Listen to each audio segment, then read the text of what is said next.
Welcome, everybody. My name is Johnny Campbell. I am the host of today's Shortlist, our weekly podcast and live show that discusses all things talent and talent acquisition and hiring in the world today with a heavy focus on diversity and inclusion.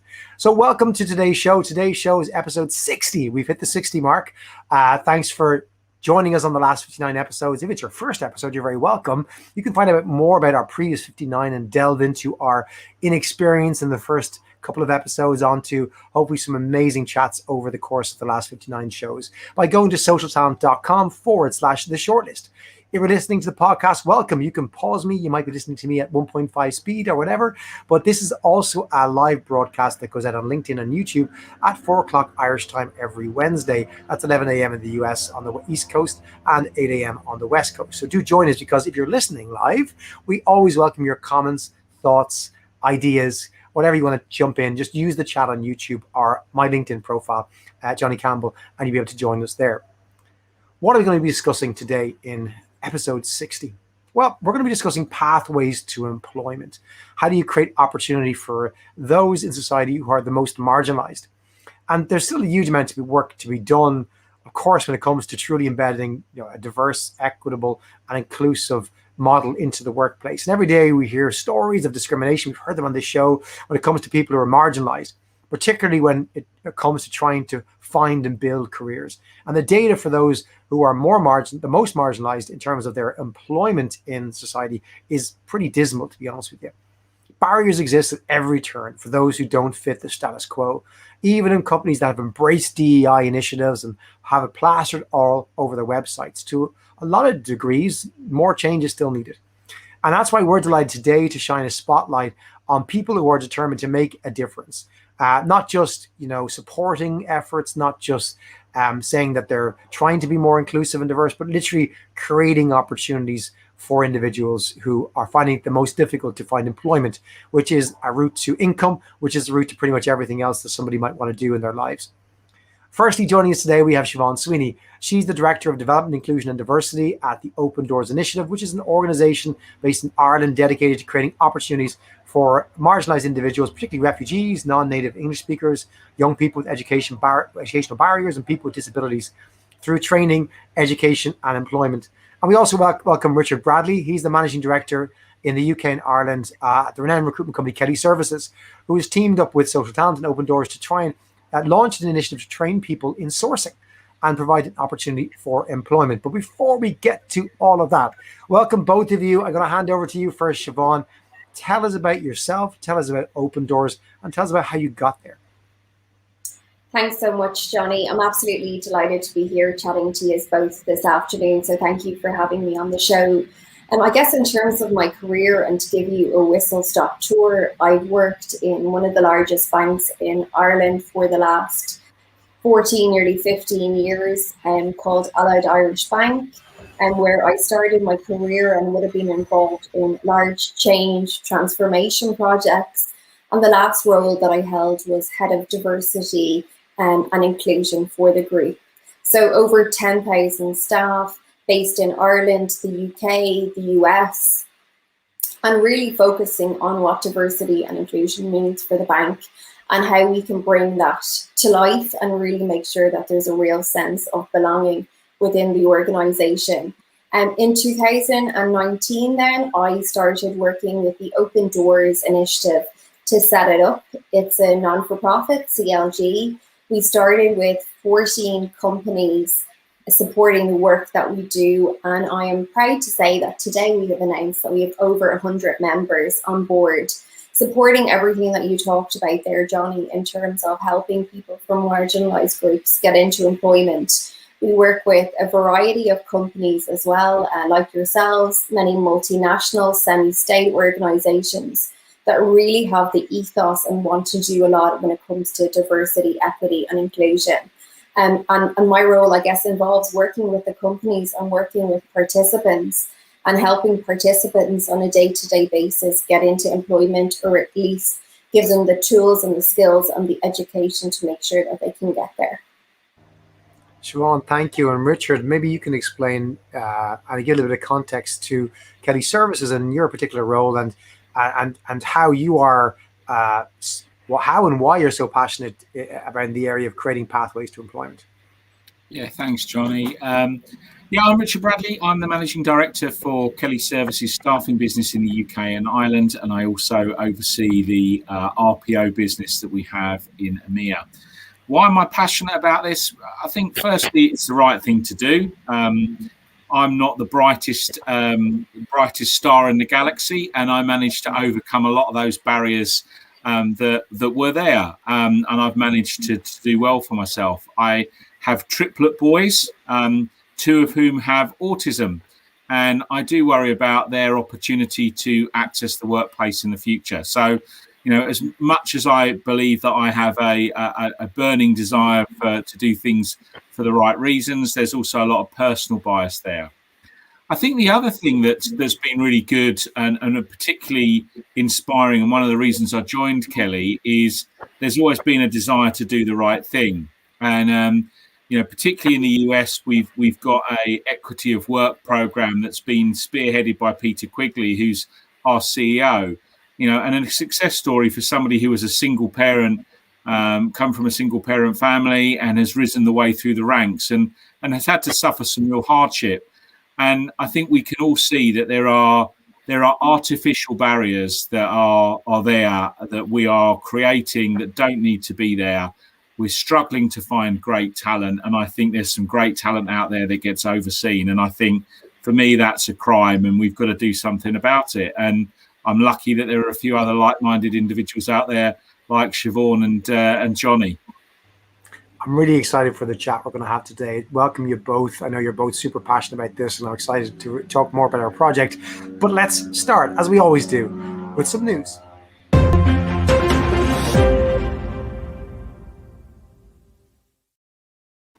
So the first piece I want to kind of chat with you both about is this article that appeared in HBO Harvard Business Review, and it's entitled "Research: What Inclusive Companies Have in Common" by Jay Yotyod Cheng and Boris Groisberg. So that's research, what inclusive companies have in common. And we'll share the link live on YouTube and LinkedIn, but we'll also put it in the show notes of the podcast if anyone wants to check it out. I do recommend you check it out. And I read through this, and it's a bit of a big read, right? But a survey of 19,000 HBO readers, and they analyzed, they asked the readers about the level of inclusivity and diversity in their organizations. And they also asked them to rank the organization on 9 different cultural aspects to see how they were prioritized. And they ran and crunched the numbers. And what they came up with was the conclusion that inclusive organizations are most likely, are the one strongest correlator, was that they're more likely to have a learning-oriented culture. There's a lot more in this than that, but I wanted just to stop there and get both of your senses on that. Siobhan, first up, for yourself, having led D&I at a group level for a large bank in Ireland, does this research surprise you? Does it run in parallel with what you experience yourself, or what are your thoughts? Yeah, I think that's really, interesting that point has come up. I have recently just finished a master's in organizational psychology and behavior in DCU as well. And my master's was about diversity and inclusion, altruism or selfishness. Why do companies engage in diversity and inclusion strategies? And one of the big themes, that came up for me was around the education piece. A lot of companies felt, and a lot of staff within those companies felt, that the education was missing, that there was people within the company that wanted to do something in the space of DEI, but they didn't actually know how to go about doing it. So it doesn't surprise me at all. I think that there is a lot of companies talking about this agenda. There's a lot of companies talking about culture within their organizations, but sometimes they don't know how to go about it. And that's where I find a lot of my work is. People have the right intentions, but sometimes they don't know where to start, or they might bite off too much and then not deliver on anything. And I think that definitely when it comes to education is power.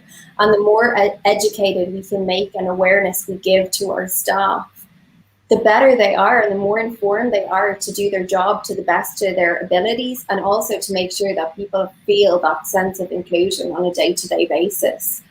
I have definitely seen it through chats that I've done, through different meetings that I've gone into and like done a blue sky thinking around a number of different topics, especially when it comes to their employee resource groups or their networks, and look at, well, what education can we do in this space? Or if it's their talent acquisition teams, well, where are you sourcing your talent? Where are you going out to for diverse hires? So I think that there's so much that we can do in that space that organizations aren't doing at the moment. And I don't think that they aren't doing it for the right reasons. I think that sometimes people can be so busy and caught up in the day-to-day hustle and bustle of their roles that sometimes we forget to think outside of the box and actually step into other people's shoes and look at the world around us to see what is best in class and what are other people actually doing in this space. Yeah, I think you're right, and some great comments there, and thanks for pointing out the research background you have as well. I think that's really informs a lot of the kind of perspective you have. And I know I looked at this and I thought deeply about it, or more deeply about it. It isn't just about, on a surface level, is the organization willing to do learning? It's the cultural aspect as well, I think, Siobhan, which is what I got out of this was the fact that, they experiment more. There's a kind of, not just an acceptance, but an expectation of trial and error. Learning culture isn't just about, do we do learning? It's a cultural thing about an attitude to experimentation that leaders take the time to make space for learning for themselves, lead by example, and show others. All these things. And I'll ask you, Richard, if what your thoughts on this are next. But like, I have tons of experience with organizations that we work with, because we're a learning platform, who are 100% committed to diversity, equity, and inclusion, but don't have time to do training. And I don't mean training in diversity, I mean just training, because they don't have a learning culture. And I read this and went, I see the connection. I see that is going to be an obstacle, according to the research here, in actually achieving really good outcomes. Richard, what do you think about this? Yeah, I think it's a really interesting topic. For me, if you look at the correlation between organizations that have a strong learning and development culture, they hire people that are curious by nature. So I think some of the stuff that you're seeing coming through this report it's really interesting, that what they're saying is companies that invest in their people and give people the opportunity to learn and develop and have that culture by nature are more curious, more open-minded perhaps, and therefore perhaps that it enables people to be more open to that level of inclusion. One of the things that I really resonates with me that Siobhan talked about is that difference between diversity and inclusion, and there is a real difference. And I'm stealing this. Somebody told me this once at a conference, and I love the analogy. Diversity is making sure that everybody gets invited to the party. Inclusion is making sure that everybody gets to dance.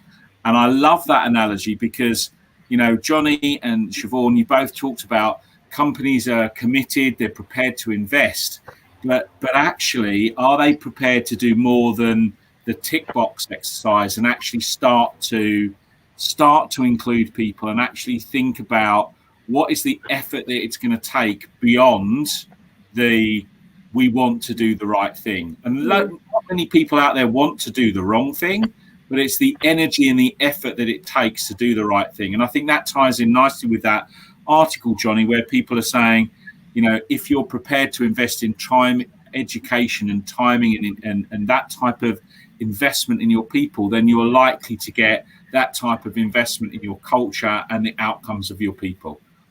And I think just to add to that point as well, that Richard, that you were making there in terms of that analogy that you talked about in terms of diversity and inclusion, I've also heard as well, like belonging. When it comes to belonging, it's allowing people to pick the music at the dance. And I think that, I'm sure there's going to be another one as well soon, but I think that in terms of that, it's when we think about diversity, and I know even the recruitment end of things, when people ask me about diverse hires, and even when we read it through the different reports that exist, PwC, McKinsey, the Deloittes, and they talk about innovation, growth, higher revenues when you have diverse employees. But what about when this diversity comes together within an organization? Are our leaders trained? And are they upskilled to be able to handle the different cultural conversations that you're going to have in the room?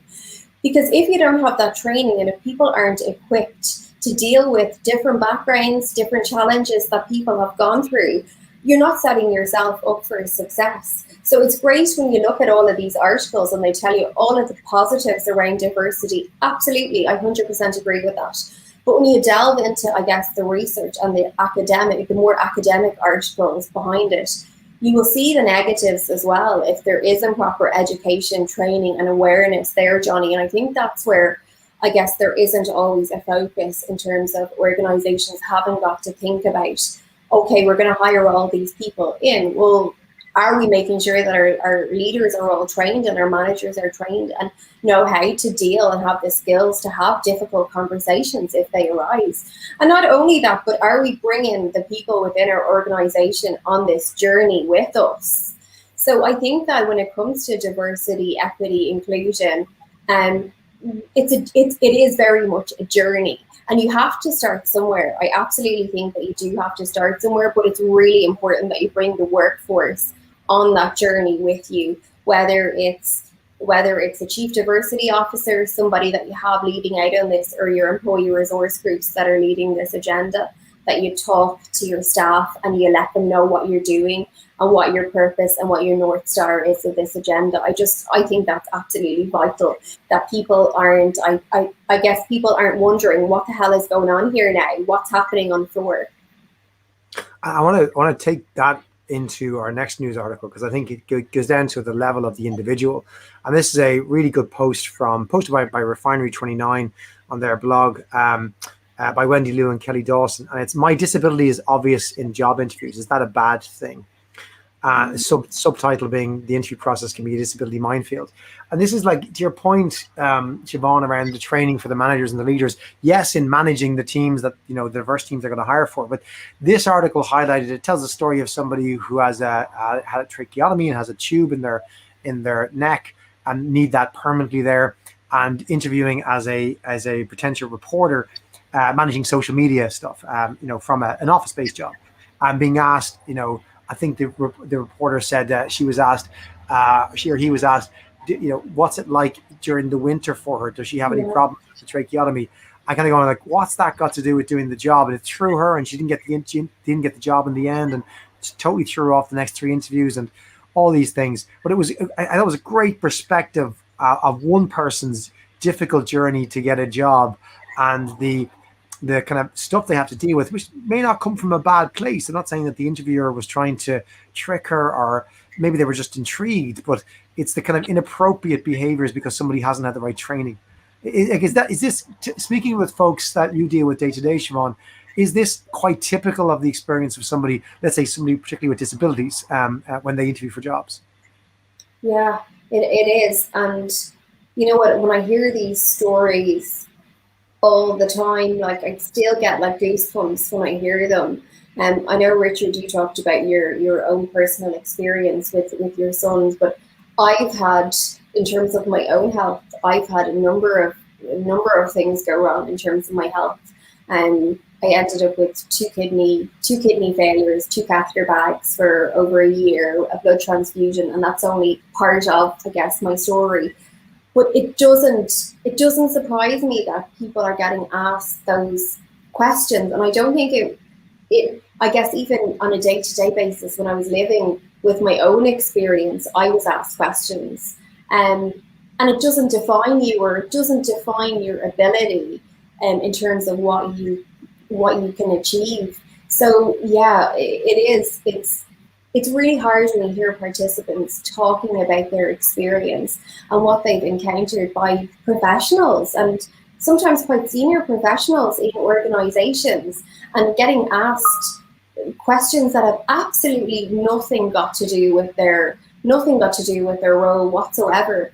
I was looking at just some statistics here before I came onto this call, and it was around the Irish Human Rights and Equality Commission stated that 35% of their complaints were made under the Employment Equality Act between 1998 and 2015, like 35%. And that was all got to do around discrimination to people's disabilities.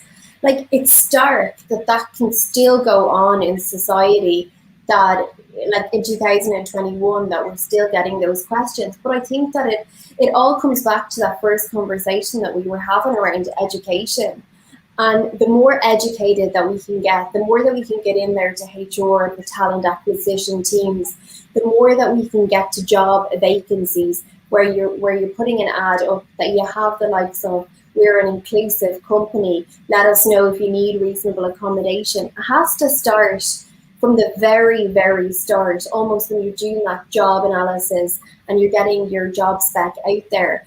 Like that's where we really have to make the change the whole way through the process for our staff. It can't just come into a D&I agenda. It has to be a very holistic, I find personally, have to be a holistic perspective that we're bringing to this when it comes to disability. And I know through the Open Doors, we have a service called Employers for Change. One of my colleagues, Christabel, is doing this work on a day-to-day basis where she's talking to the different companies that we work with.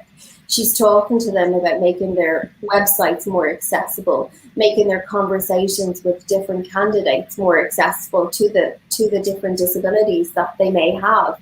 Really putting a person centered and making sure that everything is really appropriate and equal and fair, most of all, to each participant that we deal with. And Rich, you probably see this on scale and have done through your entire career in recruiting.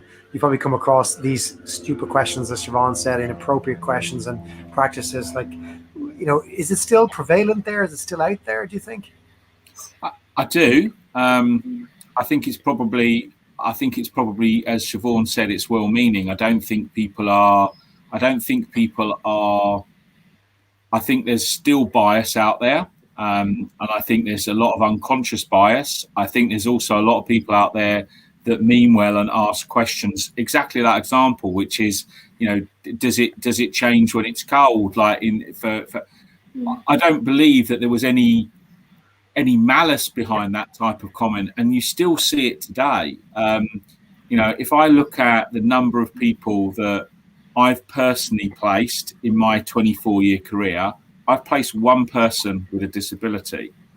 And I don't consider myself to be a person that doesn't look at disability and look to try and support people from those types of backgrounds or with disabilities. But it's just one of those things. I think a lot of it's hidden. And I think people do mean well by a lot of the questions that they ask, but they're still there. People are still asking crazy stuff that's just inappropriate, whether it's around gender or disability. It still exists today, unfortunately.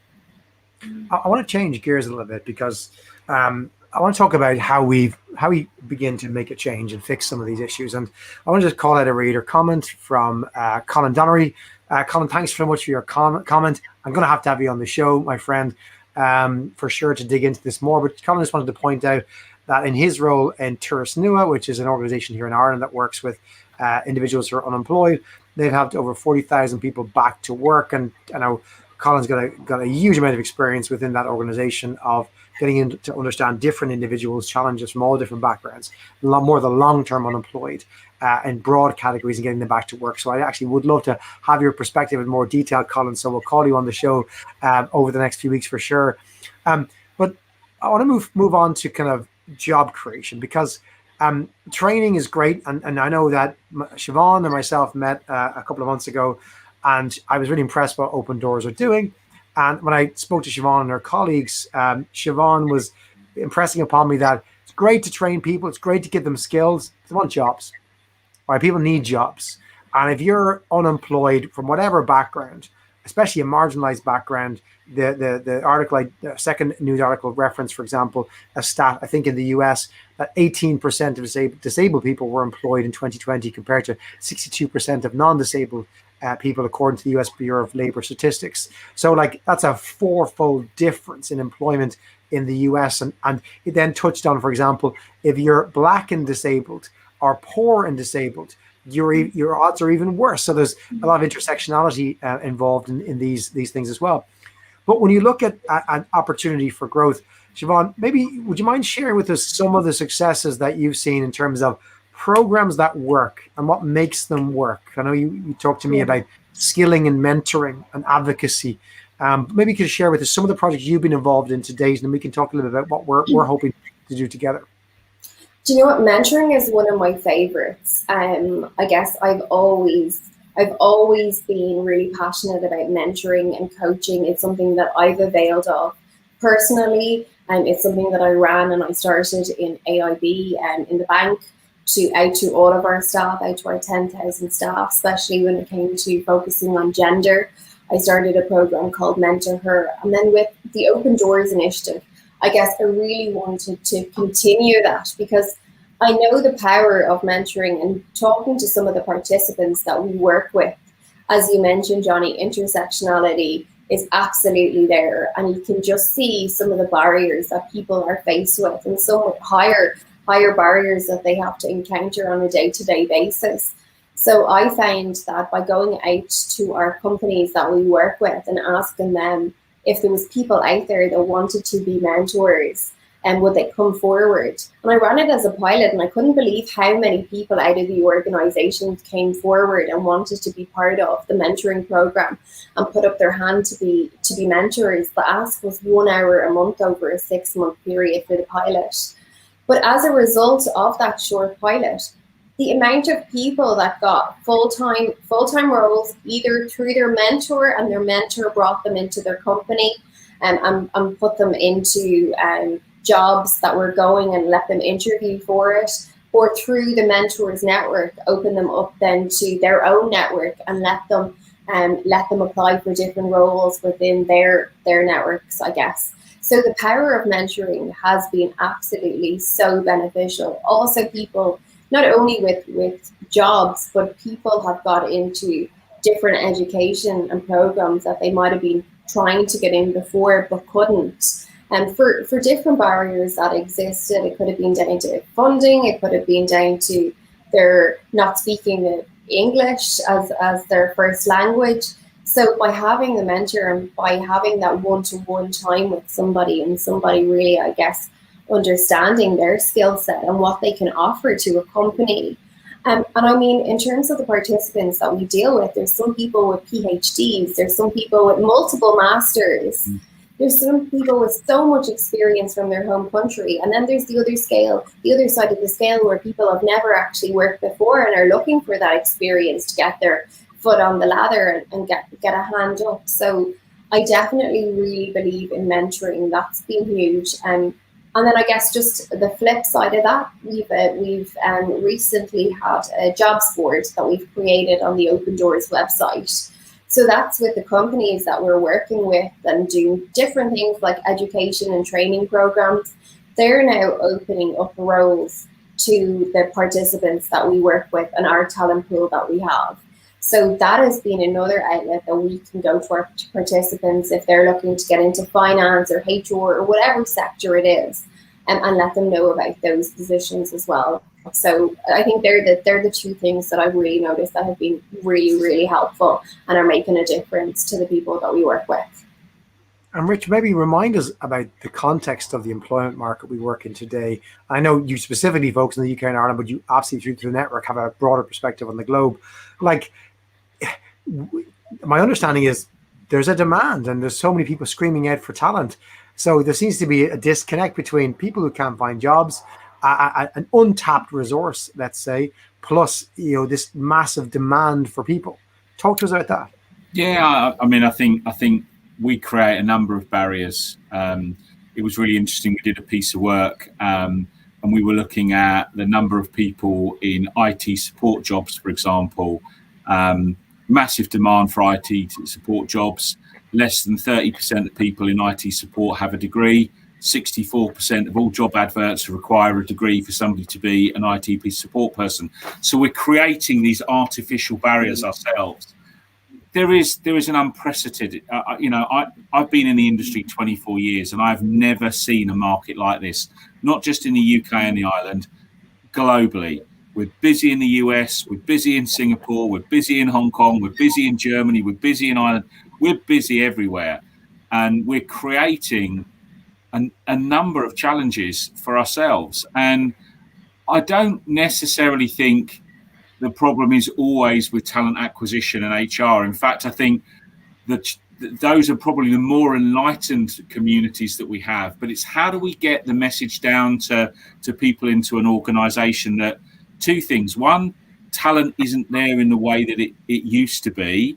And more importantly, the talent that you are looking for, the skills that you're looking for, they don't exist because we don't know what we're going to be trying to solve problems like in 5 or 10 years. So actually, is this a great opportunity for us to start to find people with the right soft skills and approach, and bringing young people or people from different backgrounds, and give our opportunity to develop and grow those people? The amount of internal mobility that happens in organizations, and it's a big generalization, is really scary. It's such a small amount. And if you think there is a massive opportunity here for very talented individual people, that if perhaps people took a bit more of a deep breath and accepted that they moved people up, they created opportunity for their people, those people wouldn't leave. They would stay empowered in the organization. And that creates, and I don't want to say at the bottom of but more entry-level jobs where talented people that have struggled to get into the business can develop. And for me, it's stuck. And what I do hope is that perhaps COVID has, one of the benefits that we get is it does create more opportunity and more lateral thinking about how we go to that talent pool, because there are not enough skilled people to fill the roles that we have available today. So we either keep staring at the beer glass going, what are we going to do with it? Or we change our approach and we fill it up in a different way. So like both of you, I asked myself a couple of months ago, what can I really do to make an impact, right? Because I know, Siobhan, you probably asked yourself that and you went to work for Open Doors, right? And have made a massive impact already. I'm Rich. I know we've talked about this in terms of what can we do to make an impact. Both of you might not be aware, but last month on LinkedIn, globally, apparently, there were more open roles for recruiters than there were for developers. More postings advertising vacancies for recruiters than there were for software developers, for the first time ever. And it got me thinking about, hang on a second, there's a load of opportunities for recruiters. And I know through working with organizations over the last 10 years, I've seen them do it with our training platform and the content on our courses. I'm not saying we're not the only way you can do this. Of course we're not. I've seen people take in individuals with zero experience in recruiting and quite quickly train them up to be unbelievably competent recruiters and sourcers and administrators who've gone on to great success. Your point around customer support in IT, Rich, it's the same in recruiting. You don't need a degree to do a job in recruiting. And I worked with even one of your former employers to prove that, you know, they used to hire degrees and then they realized through an accident that the best talent actually seemed to come from people without degrees, and they changed their whole hiring process around this. But it's easy to do, and it hit me, and knowing both of you, that maybe we could pull some things together. And one of the reasons I wanted the three of us to get together to have a conversation is I wanted to hopefully solicit our audience's help, because we've pulled together to try and not just talk about it, because it's great to come on and do a show and talk about it and say people should do something, but it's perhaps more effective to take action. What we want to do is, on Social Talent's part, we're going to train people up to be recruiters on our online learning platform. So we're making a shout out to anyone who has been marginalized, and we're not putting any criteria on how you define that, and cannot get work, and feels that they are being marginalized from whatever background. If you're willing to work with us, we'll basically train you up using our online platform from wherever you are. You log on, get an account. But critically, to Siobhan's point, we also realize that just watching videos online is not going to be enough to get this person job ready. And Rich, me and you discussed this as well. So we need mentors. And to Siobhan's point around mentorship, mentorship is about getting through the learning and getting feedback as you learn a new skill and a new profession. But it's also about advocacy.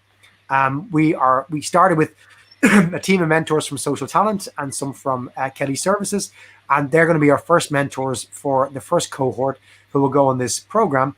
And the program is for Ireland to start with, but we have a similar program that we're working on in the US with the National Industries for the Blind.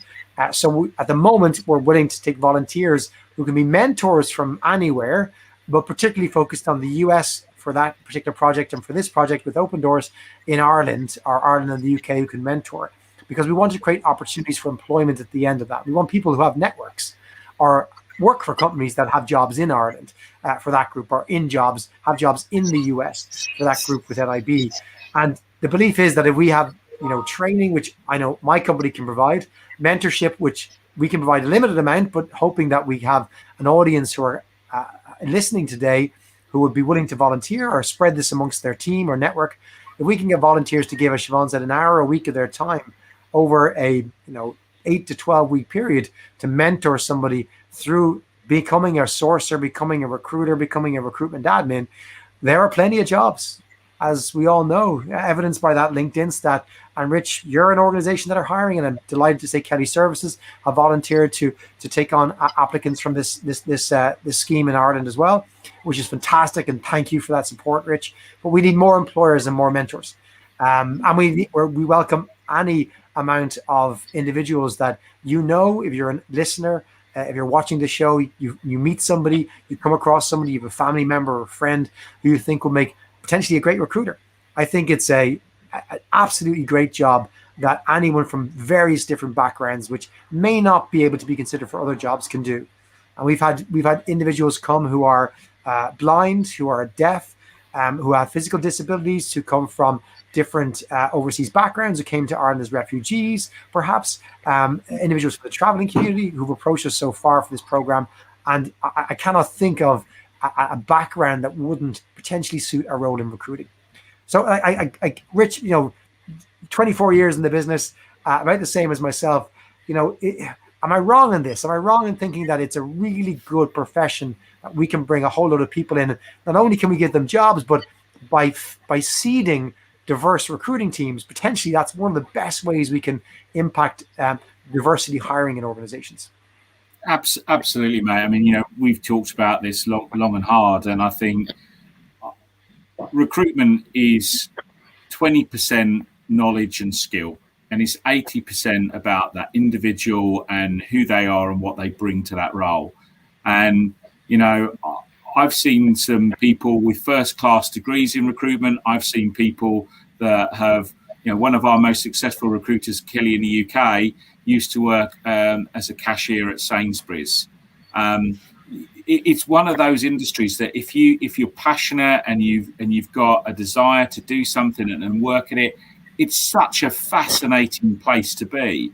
It's the world needs recruiters. We need people that can source, can hold conversations. Whether you've got a disability, whether one of my sons has autism, and his level of attention to detail for searching and finding things on the internet. If I could get away with hiring an 11-year-old boy into our business, I'd do it, because he's better than some of the people that I've got sourcing. And that's the point, is it's attitudinal. Whether you create your own barrier to work and you don't want to work, that's down to you. But what we're saying here is there's a massive opportunity out there. We're really passionate. If you can bring some passion, some curiosity, we can help you learn those skills, and we will be as advocational as we can to try and find you that role. But it is all down to mentoring and networking and finding that. But Johnny, you know how I feel about it. I just think it's a cracking opportunity for not just people trying to find an opportunity, but for people who are genuinely struggling to hire good talent. This is a great way to have a flexible resource, be able to find talented people that can change the way that you look at hiring talent, and that has got to be valuable. We have our first volunteer to mentor, Jared Wheeler. Thanks, Jared. I really appreciate that, mate. I'll be reaching out to you. Appreciate your live comment there. Siobhan, what from your experience, what is a mentor getting themselves into? What are some of the responsibilities a mentor needs to think about? And what makes a good mentor? Yeah, I guess for me, I guess my experience of doing this over the years and mentoring other people, I guess, make sure that you have the time. So time is the big one. Don't say that you're going to mentor somebody and not follow through. If you're going to commit your hour a week or your hour a month, and you schedule it in the diary, make sure that you commit to that as best you can. Obviously, sometimes things arise. There's emergency situations, as we're all working from home and have different situations. But as best you can, definitely stick to that. Make sure that during that time that you zone out on other things. So whether you have your email turned off, your phone turned off, that you're completely concentrating on that person that you're going to be speaking to, and that you're fully listening and you have an empathetic ear in terms of their situation and what they've dealt with. Because sometimes you will start with people wanting to tell you their life history or whatever it is as the starting place for where they have come from, what they've been through, to where they are now and where they want to go. So I think that listening and bringing empathy to the table is absolutely so important. And I think then in terms of the starting up and your first initial conversations, making sure that you have your goals and you know what your North Star is and what you want to get out of how many sessions that you have. So whether it be like 4 or 6, whatever amount that you actually commit to having with your mentee, that you know what your overall goal is. So if that's to make sure that somebody is able to do an interview to the best of their ability by the end of it, to make sure that they have a world-class CV, whatever it is, that you make sure that you know what your goals are and you steer the conversation in that way, that you're focusing on the overall outcome. And I think just for me, I think that the listening and being present and being in the moment for that person, it can be a very vulnerable time for some people to share and open up about how they feel and their experience to date and different scenarios that they've actually gone through and their experience to date. So just for me, I guess that it is being in the moment and listening. And I think if one person can give that time, like it's life-changing. You can make such a difference to somebody's life without even almost realizing that you're doing it. Last week, I helped 4 people just do mock interviews and get ready before they had their interviews on Tuesday. And the gratitude that they had towards me, and it took nothing of my time and my experience to be able to give that back.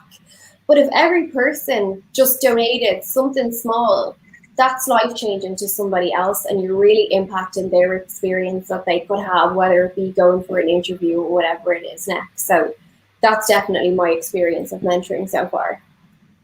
I think it's a win-win in terms of, as Rich pointed out, we have a shortage of recruiters in the world. There's a massive shortage. And, I'm working with our customers to try and talk to them about how the best way to hire recruiters is not to hire experienced recruiters, because they don't exist. Look at, to your point, Rich, internal mobility. Look at the most junior people and see how you can quickly progress them to the middle, because we know for sure we can fill in the more early in career recruiting and sourcing roles.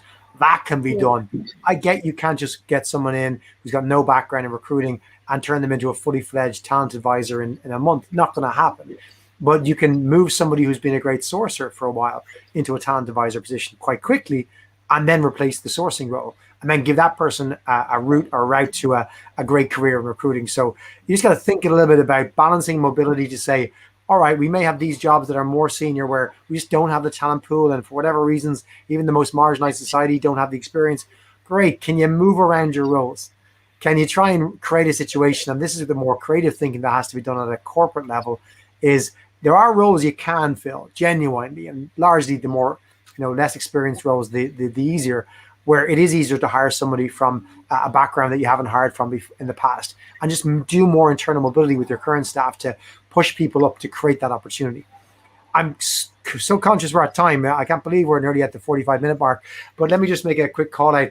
If anyone is interested in volunteering, like Jared did there, please just jump into the comments, or you can send me a private message to johnny@socialtalent.com. And reach out to any of the team here in Social Talent and let us know. I'll post on LinkedIn and on the Social Talent site a link to the job post that we have created to give people an idea of the role here. And please share that with anyone you think who might know or might be interested in that themselves, who will be a good candidate for a career in recruitment, who maybe doesn't have the opportunity today, that we can give them that opportunity. Please reach out. And on that, I'm going to ask both of you to, beyond what you've already given today, I'm going to ask you to both contribute one last piece of advice to our shortlist that we ask all of our our guests to contribute to. And I'm going to start with yourself, Rich. What piece of advice can you give to our listeners, in addition to what you've already given today so generously, from either that, your own career that you've gained through your own work experience and knowledge, or perhaps advice that was given to you over your career that stands out? What's that advice you'd share with folks today? Be kind, I think, is the piece of advice that I think has carried me well in everything I do. And I think the way that I would extend that is be kind to yourself. There are enough reasons to beat yourself up in this world. So my advice is be kind to yourself. Realize that everything you do has a positive impact on somebody somewhere. So don't give yourself too much of a hard time. Siobhan. I guess if there's companies listening here and people within their organizations, I think barriers is a big thing. And I know that we've touched on it through the conversation here today, but please look, if you're not already doing it, at the barriers that you have, especially coming at entry level into organizations. Do you need X amount of experience? Do you need those degrees? Yes, absolutely, within certain professions you do, but not for all professions, because it absolutely doesn't define you or your ability. And then to participants that are on the line and listening out, and anybody from a marginalized background, we do have a number of jobs that are listed on our website and different opportunities, including the Sorcerer one that Johnny's talked about through SocialTalent. So please get in touch if we can help you out when it comes to employment or pathways to employment as well. Siobhan and Rich, really appreciate your time today, and more widely your time for this fantastic initiative, and Siobhan, all the work you do as well with your teams. Thanks both for joining me. I'm looking forward to working with both of you to try and get this pilot up and running, and hopefully you can extend it a lot further. If you're an Irish organization or work for an Irish organization, do check out Open Doors, as they are a fantastic organization doing wonderful things across the community, and your company can get involved as we have in SocialTalent and Rich has for Kelly Services in doing more with their partner organizations and their members as well. Thanks both for joining us, and thank you for listening, folks, and joining us here today. Really, hopefully that's going to inspire some of you to action and maybe to help us out. We just need a small number of people to get our pilot up and running to really kind of make a difference. You'll make a difference to one person, which is enormously powerful, and hopefully help us scale this to tons more as we grow out of this initial pilot in both the US and Ireland. So do reach out to me, Johnny Campbell, johnny@socialtalent.com, or you can message me on LinkedIn or drop your name into the comments here on YouTube or on LinkedIn. We'll be back next week for show 61, and we'll be continuing the theme and exploring more of the topic around diversity and inclusion by taking on a panel that we recorded last November of 4 industry experts from Process, from Oracle, from SAP, and from Sodexo, from all around the world, 2 different corners of the globe, giving their perspective from a large enterprise point of view on what it takes to drive real diverse hiring processes, what are the challenges, the obstacles, and the international considerations.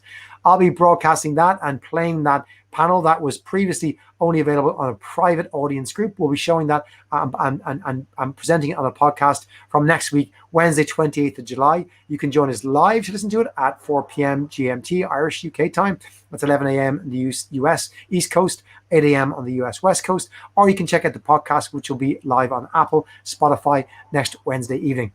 Thanks for listening. Hopefully you can get involved either by helping yourself with your own time, if you can spare that time, or sharing the job post, which we'll post live later today, with any of your network who you think can help us find talent who could be a future recruiter hiring diverse talent for your organization. Thanks for listening.